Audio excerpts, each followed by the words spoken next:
احنا النهارده موجودين في ارابيلا ازور ريزورت في الغردقه، ومن خلال الفيديو ده هتعرفوا كل التفاصيل اللي عايزين تعرفوها قبل ما تيجوا هنا. شوفوا الفيديو الاخير لتتفرجوا على المكان وتعرفوا تفاصيل اكثر.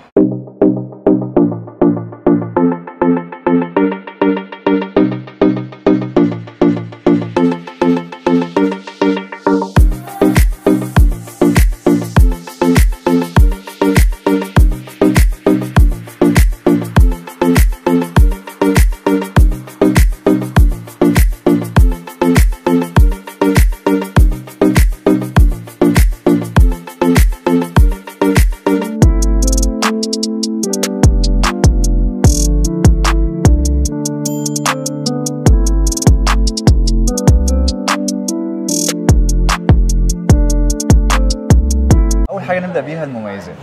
قولي لي المميزات اللي انت شايفاها في المنتجع ده. اول شيء طبعا المنتجع اسعاره كثير مناسبه مقارنه مع باقي الاماكن اللي رحنا عليها خلال هي السفره، يعني اسعاره معقوله للناس.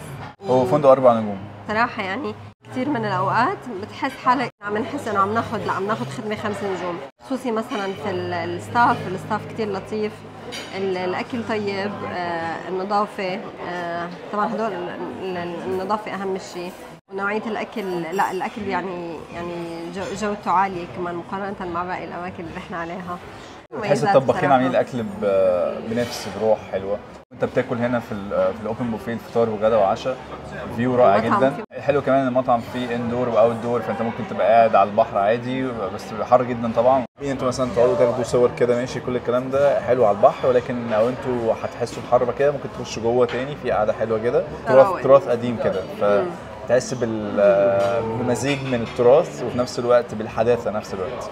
مبنى الفندق نفسه كتير حلو، عاملينه بطريقه كتير ذكيه، بيجيكم احساس انه انتم باليونان او بالمغرب تونس كده، يعني ما بتحسوا انه انتم في مصر بصراحه. هيك مكان بياخذكم وبتسافروا فيه لمكان ثاني يعني.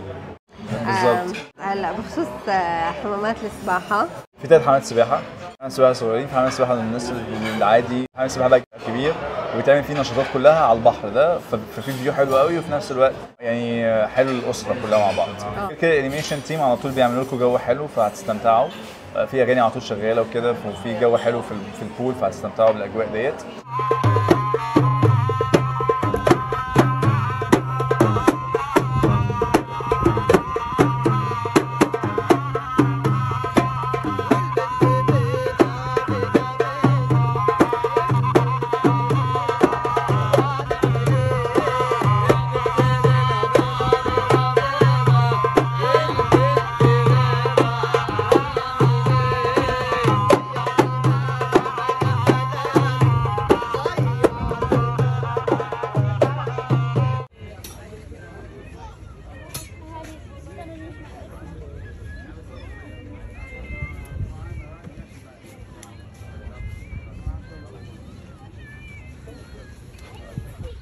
بالنسبه للبحر، في بحر هنا تقدروا تنزلوا فيه وتعوموا فيه كل حاجه، ولكن البحر ما يعتبرش انه في شط. الشط يعني في شقفه بسيطه بس، يعني حتى بسيطه بس فيها شط، بس حواليها قوارب، حواليها مراكب وكده، فمش هتحس ان الحته كبيره تعوموا فيها يعني. فالمكان اللي هو امن انه تعوموا فيه هو يعني بتنزلوا له هيك كانكم نازلين على مسبح، بس انتم بتنزلوا على بحر، فكمان شيء جديد يعني حلو.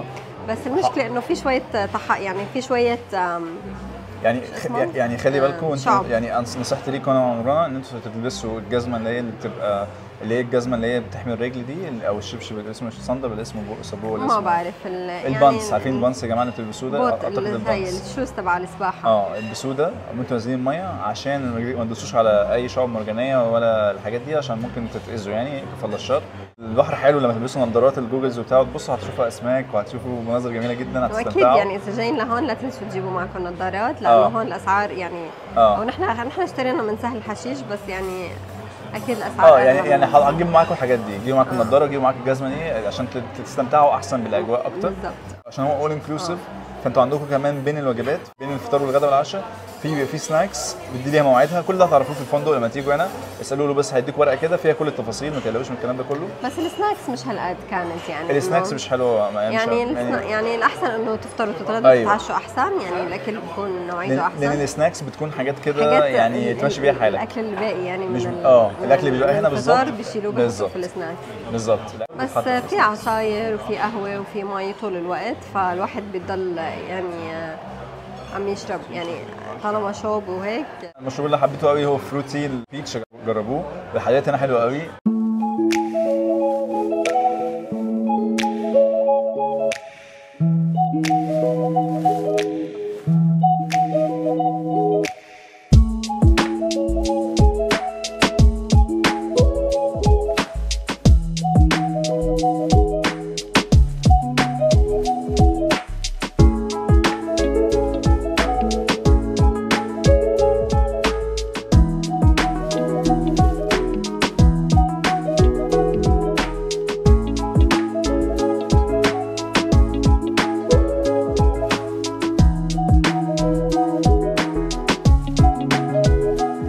لايف ستيشن هنا بيعمل لك البيض اللي انت عايزه، تمام اهو فنان بيعمل اللايف ستيشن. هنا بيجي يطلع على طول الفطير، صح؟ الفطير والبيتزا. الفطير والبيتزا بتعمله هنا. وهنا ستيشن البان كيك، بيعمل بان كيك. هنا تحط بقى السيرب اللي انت عايزه. تمام. وهنا في ايس تي. هنا في مشروبات بيبقى مانجو جوس، تانك، وكركديه، اورنج جوس. هنا عاملين ركن للاطفال، فدي حاجه جميله جدا. فبتحس الاطفال مثلا بيجوا هنا، الاطفال بيقعدوا هنا الحته دي ويقعدوا يقعدوا ياكلوا هنا، والكبار بقى بيبقوا قاعدين جوه. والحلو بقى في المكان انتوا عندكم جوه هناك في الحته اللي جوه دي في مكان مكيف، وهنا بقى بره الحته دي كلها في بقى ايه قاعده تقعدوا فيها على البحر. طبعا المنظر رهيب جدا. هيكون المنظر عامل ازاي عشان برضه تعيشوا الاجواء معايا. بصوا الاجواء، طبعا الجو حر قوي بس فيه مراوح، ودي حاجه حلوه ان في مراوح في كل حته، مراوح فوقيك على طول، فتقعد فوق وتقعد بقى ايه تشوف المنظر الرهيب ده. بس المنظر فيديو ما يتوقعش حد يتوقعه ابدا.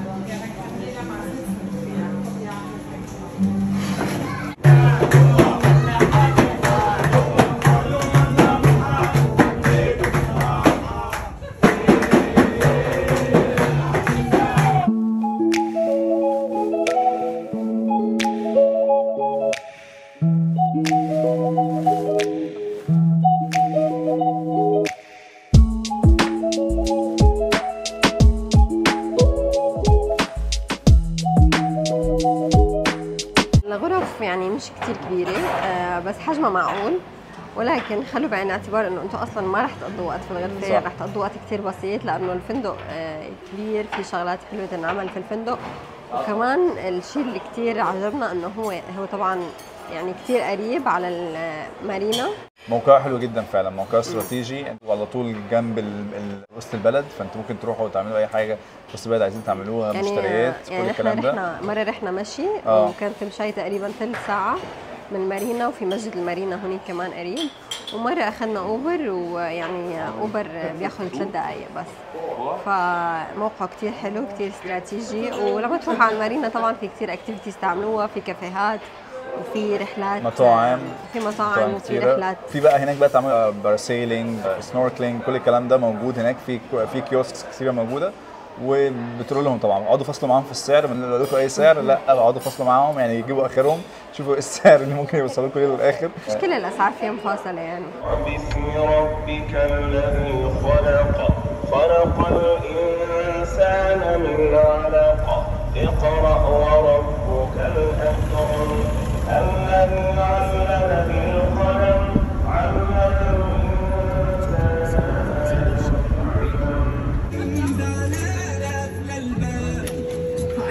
سمعت الاغنيه دي قبل كده؟ يعني زعلانه قافله الباب. سامعة؟ والله يا جماعة أنا ما توقعت إنه تكون المنطقة هون هالقد حلوة. رنا تعبت جدا يا جماعة. ممشى، رنا جعانة قوي. هون شو اسمه هون؟ ممشى المارينا. مارينا حلو، في كافيهات ومطاعم رحلات. يا جماعه بجد المكان هنا حلو قوي. احنا المكان ده طبعا اكتشفناه بعد ما احنا كنا في سان رايز، وخلاص مشينا من سان رايز جينا هنا على ارابيلا ازور ريزورت، والمكان ده بقى قال لنا عليه واحد صاحبنا، قال المكان ده حلو جدا فجينا عليه. وهو وده الممشى اللي ماشيين فيه ده حلو قوي. بصوا في كافيهات في كل حته. بصوا كنا ماشيين بقى في كافيهات. معلش كنت عامل زوم، دي كلها كافيهات وانتم ماشيين كده بتلاقوها، فدي حاجه جميله جدا. في كمان مراكب، بصوا المراكب اليخوت الموجوده دي، ولا تقولوا يعني مراسي كلها حاجات عاليه جدا. ما تقوليش بقى، ما تقوليش الساحل هنا احلى من الساحل الشرير بكتير. كل الناس بتروح الساحل. بس احنا ما رحناش الساحل، واحنا جينا هنا على الغردقه. البحر حلو ولكن مش حلو هنا. الجو حر شويه. اهلا وسهلا. انا حاسس ان انا يعني دايخ، بس هنام قبل ما يجي الاكل، بس تمام يعني. بس اكيد جعان جدا يعني. بعد ما مشينا في المارينا في الغردقه كنا جعانين جدا ونفسنا فعلا في اكله بحريه معتبره، فسمعنا المطعم الحلقه مطعم جامد جدا، فقلنا يلا بينا نجربه. فرحنا المطعم وطلبنا بقى يعني متبل وحمص ورز الصياديه، وطبعا لازم يعني شوربه بحريه وسمك مقلي وكاليماري مقلي وجمبري بطريقه الفاهيتا، وكل ده كلفنا 1000 جنيه، وكانت تجربه جميله جدا. وتقييمنا للمكان والاكل والخدمه وكل حاجه 8 من 10. قلنا كمان انتوا كمان تجربتكم كانت عامله ازاي. وتاني يوم رحنا نعمل شويه نشاطات في مارينا الغردقه. ما كناش عارفين ايه اللي ممكن نعمله من الاكتيفيتيز اللي ممكن تتعمل، فجينا ركبنا بانوراما سب مارين. والبانوراما سب مارين دي بيحصل بتركبوا مركب زي ما كنا راكبها دي دلوقتي، تمام كده. بتبقوا قاعدين شويه فتره كده في المركب، بيقدموا لكم بيبسي وكده، وبعد ما يقدموا لكم بيبسي والكلام ده تنزلوا بعد كده تحت في زي سب مارين كده، بتشوفوا بقى الاسماك من الغواصه دي نفسها، وتشوفوا بقى كل الاسماك بيتجمعوا حواليكم كده. يجي بقى غواص بينزل في البحر وبيجمع الاسماك كلها قدام الشباك اللي انت بتكون بتبص فيه في الغواصه نفسها، وبتتصور بقى، بيصورك كذا صور حلوه قوي كده. لو انتوا يعني كابلز مع بعض او حتى اصحاب مع بعض هتبسطوا جدا بالحركه ديت. وبعد ما تصوروا كل الصور ديت تشتريها بعد كده منهم يعني. بنروح بعد كده مكان معين بنعمل فيه سنوركلينج، هم بقى بيدونا هم الماسك ونضاره الميه والكلام ده كله عشان تعرف تنفسوا تحت الميه وكده. مش دايفنج، هو سنوركلينج، تمام. بعد كده بنعوم شويه سنوركلينج وبس، وبعدين بعد كده بنرجع مطرح ما اخدنا. كل ده بكام؟ الشخص 150 جنيه. حلو قوي، ده عاملين زي النور اللي هو المخطط.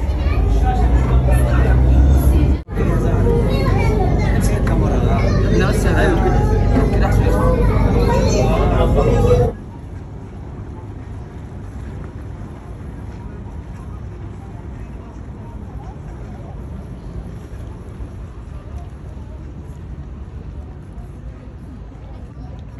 بعد ما خلصنا التجربه الجميله دي احب اعرف يعني ايه رايك يا جماعه؟ الموضوع ده مش مستاهل. ما تروحوش غواصه وتعملوا سنوركلينجز، عشان السنوركلينجز هنا فكسان. ماشي؟ يا جماعه بالظبط كده. يعني هتبقى حلوه في الاول ان انت ماشي في الغواصه، شفت شويه اسماك حلوه تحت الميه، مع انها الرؤيه ما بتكونش واضحه قوي، الا بتبقى واضحه اول ما بيجي المصور ويصور والسمك يتجمع. دي حلوه في النقطه دي. غير كده بيبقى طبعا جو حر جدا في الوقت ده، يعني ما انصحكمش خالص تيجوا الغردقه في شهر 8. واعتقد كمان من شهر 7 كمان الجو بيبقى وحش. بعتقد من 9 بقى بيبدا الجو يبقى احلى، وبعد كده كمان الجو بيبقى احلى. بقى لما توصلوا بقى على المكان نفسه اللي هو اللي بتقفوا فيه المركب وبتعملوا فيه سنوركلينج، وحش جدا، بيئه قوي، مش بتتبسط خالص مش نظيف، مش منظم. كل الكلام ده ناس بتعوم بتخبط في بعض.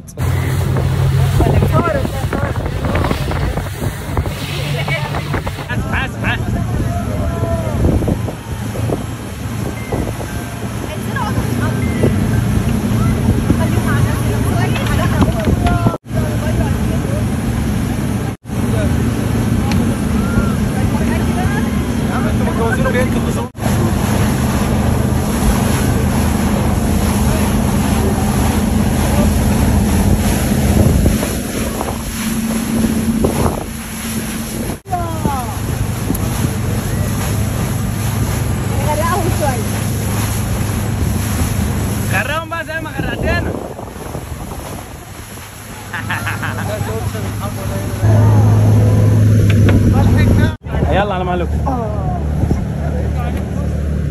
اتبسطتوا يا ولاد؟ اتبسطنا يا بابا. شكرا. في اليوم يا رد، في اليوم كله. استنى، اقف اعمل كده. حاجه مهمه جدا عايز اقول لكم عليها، انكم انتوا ما تاخدوش تاكسي ابدا هنا، خدوا اوبر. التاكسيات هنا هيضحكوا عليكم وهيخليكم تدفعوا فلوس كتيره.